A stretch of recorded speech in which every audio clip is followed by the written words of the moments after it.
Hello అండి, ముందుగా అందరికీ నాకు స్వయం సమాచారం ఛానల్కి స్వాగతం.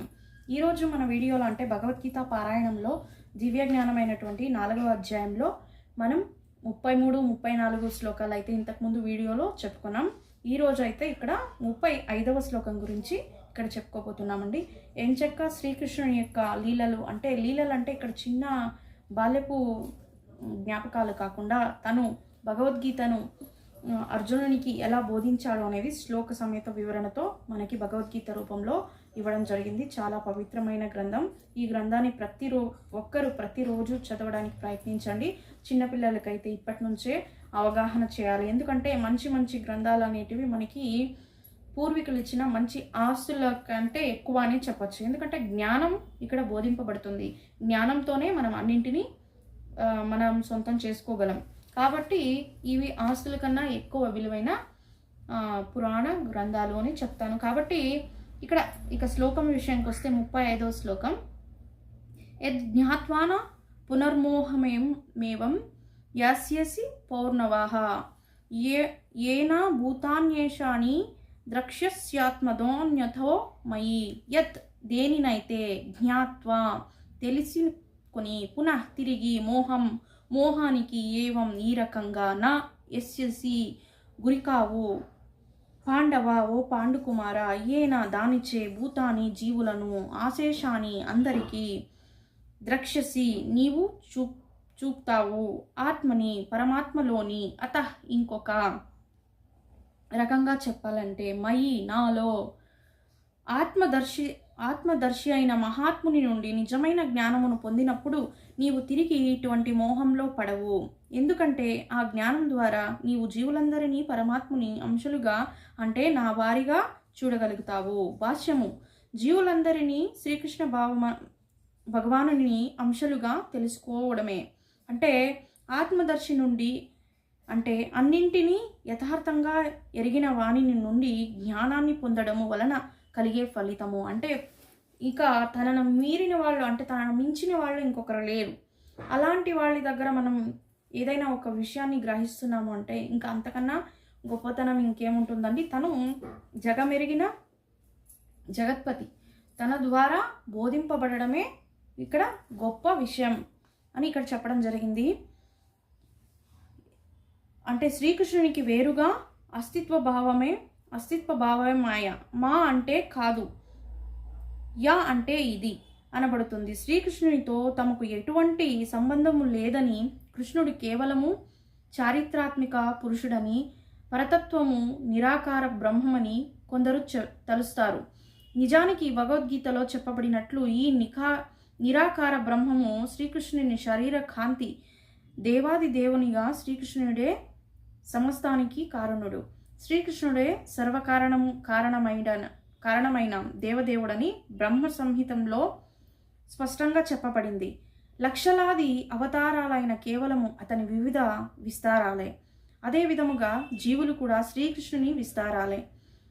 పలు విస్తారాలలో శ్రీకృష్ణుడు తన ప్రత్యేక అస్తిత్వాన్ని కోల్పోతాడని తత్వవేత్తలు అంటే పొరపడతారు. ఆ ఆలోచనలు కేవలము భౌతికమైనవి. దీనినైనా ముక్కలుగా అంటే దేనినైనా ముక్కలుగా చేసినప్పుడు అది తన మూల రూపాన్ని కోల్పోవడం ఆ జగత్తులో మన అనుభవము.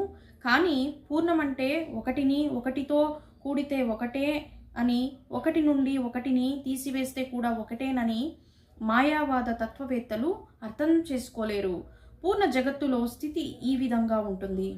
పరిపూర్ణ విజ్ఞానంలో తగినంత ఎరుక కొరపడనందునే మనం ఇప్పుడు మాయనే కప్పబడ్డాయి. అందుకే మనం కృష్ణునికి వేరుగా ఉన్నామని తలుస్తాము. మనం కృష్ణుని విభిన్నాంశాలైన అతనికి అభిన్నులము. అంటే తన అంశాలే అయినట్టు అంటే మనం ఇక్కడ ప్రతి ఒక్కరు కూడా శ్రీకృష్ణుని చేతనే తను ఒక అంశాలుగా చెప్పడం జరుగుతుంది. ఎందుకంటే ఇక్కడ పరమాత్ముడు మనలోనే ఉంటాడు. మనం చూడడానికి తప్పిస్తున్నాం అంతే. దానికి ఒక దారిని ఎంచుకోవాలి. కాబట్టి ఇక్కడ ఏం చెప్తున్నారంటే శ్రీకృష్ణుని వేరుగా ఉన్నామని తలుచుకుంటాం. మనం శ్రీకృష్ణుని విభిన్నాంశాలే అయినా అతనికి అభిన్నులము, వ్యతిరేకంగా ఉంటాము. ఎందుకంటే తను ఏ ఒక్క వస్తువు పట్ల ఆశ అనేది ఉండడు, కేవలం బోధించడమే తన పని. ఎందుకంటే సర్వవ్యాప్తి, సర్వమయాన్ని వ్యాపించి ఉన్న ఏకైక భగవానుడు, అన్నీ ఎరిగిన జగమెరిగిన జగత్కారుడు. ఇంకా శ్రీకృష్ణుని జీవుల శారీరక భేదాలు మాయనే గాని యథార్థము కాదు. శ్రీకృష్ణుని సంతృప్తి పరచడానికి మనమందరము ఉన్నాము. కేవలము మాయ వలననే అర్జునుడు శ్రీకృష్ణుడితో ఉన్నట్టి నిత్య ఆధ్యాత్మిక సంబంధము కంటే తన బంధువులతో ఉన్న తాత్కాలిక దేహ సంబంధాలు చాలా ముఖ్యమైనవని అనుకున్నాడు. నిజమే కదండి. తను యుద్ధం చేయడానికి వెళ్ళాలంటే చాలా పలుమార్లు ఆలోచించారు కదా. అయ్యో మా బావలే, అయ్యో మా అన్నలే, అటువైపు ఉన్నది మన సంబంధికులే, వాళ్ళపైన నేను యుద్ధం చేయాలని పలు విధాలుగా తను తప్పిస్తూ ఉన్నారు. మనం ఎన్నో శ్లోకాల్లో చెప్పుకొని కూడా వచ్చాం. ఈ విధంగా అర్జునుడు చేస్తూ వస్తున్నాడు. కాకపోతే యుద్ధం చేయడమే నీ ఏకైక గురి అని అప్పటికప్పుడు శ్రీకృష్ణ భగవానుడు తనకి మోటివేట్ చేస్తూ, అంటే దాని జీవిత లక్ష్యం ఏంటి, ఈ యుద్ధం ఎందుకు చేయాలి అనే దాన్ని పదే పదే శ్రీకృష్ణుడు ఇక్కడ చెప్తున్నారు. యుద్ధ రంగంలో శత్రువులు కానీ సంబంధికులు కానీ ఎవరైతే ఆపోజిట్లో మనకి ఉంటారో వాళ్ళతో మనం యుద్ధం ఖచ్చితంగా చేయాల్సిందే. ఇక్కడ యుద్ధం చేయడానికే ప్రేరేపించారు. ఎందుకు ఆ యుద్ధం ఎందుకు చేయాలి అనేది ఇక్కడ ధర్మమే విజయం. కాబట్టి యుద్ధం తాత్పర్యం అంటే నీవు సంబంధికులైనా కూడా నువ్వు వాళ్ళ పట్ల వ్యామోహం ఉండకూడదు. ఇంద్రియ నిగ్రహంతో నీ యొక్క సంకల్పం, అంటే నువ్వు ఎందుకు క్షత్రియ ధర్మం ఏంటో దాన్ని మాత్రమే నువ్వు ఫాలో చేయని ఇక్కడ శ్రీకృష్ణుడు పదే పదే శ్లోక బోధనలతో అర్జునుడికి ఉపదేశం అయితే ఇవ్వడం జరిగింది. చాలా శ్లోకాల్లో కూడా మనం చెప్పుకున్నాము. అదే ఒక మోహంలో ఉండిపోయారు అర్జునుడు. శ్రీకృష్ణుడితో ఉన్న సత్య సంబంధాన్ని మరిచి తాత్కాలికమైన సంబంధం పైన అవగాహన ఎక్కువ పెట్టుకొని, దానిపైన వ్యామోహం ఎక్కువ పెట్టుకొని యుద్ధంలో స్థిరంగా ఉండలేకపోయాడని ఈ యొక్క శ్లోకంలో ఇక్కడ వివరించడం జరిగిందండి. అంటే జీవుడు శ్రీకృష్ణుడి నుండి వేరు కాడని, శ్రీకృష్ణునికి అన్యంగా ఉన్నాడని అతని భావన మాయ అనబడుతుందని చెప్పడమే సమస్త గీతోపదేశము. విడివడని భగవదంశములుగా జీవులు నెరవేర్చవలసిన ప్రయోజనంలో ఒకటి ఉన్నది. అంటే అదేంటంటే అనంతకాలముగా ఆ ఉద్దేశాన్ని మరిచిపోయి వారు మానవులు, పశువులు, దేవతలు ఇత్యాది వివిధ రూపాలలో నెలకొని ఉన్నారు. దివ్యమైన భగవత్ సేవ మరుపు వలనే అటువంటి దేహ భేదాలు కలుగుతాయి. కానీ మనిషి శ్రీకృష్ణ భక్తి భావన ద్వారా దివ్యమైన సేవలో నెలకొనినప్పుడు వెంటనే మాయ నుండి విడవబడతాడు. కేవలము ప్రామాణిక గురువు ద్వారానే అతడు అటువంటి విశుద్ధ జ్ఞానాన్ని పొంది జీవుడు కృష్ణునితో సమానుడనే మోహాన్ని తప్పించుకోగలుగుతాడు. పరమాత్ముడైన శ్రీకృష్ణుడే జీవులందరికీ పరమాశ్రయం అనేది పరిపూర్ణ జ్ఞానము. అటువంటి ఆశ్రయాన్ని విడిచి జీవులందరూ తనకు ప్రత్యేక ఉనికి కలదని ఊహించుకుంటూ ప్రకృతిచే మోహితులవుతున్నారు. ఆ విధంగా వారు వివిధ రకాల భౌతిక ఉనికితో శ్రీకృష్ణుని మర్చిపోతున్నారు. అయినా అటువంటి మోహిత జీవులు శ్రీకృష్ణుని భావనలో నెలకొనినప్పుడు మోక్షపథంలో ఉన్నవారిగా తెలియబడతారు.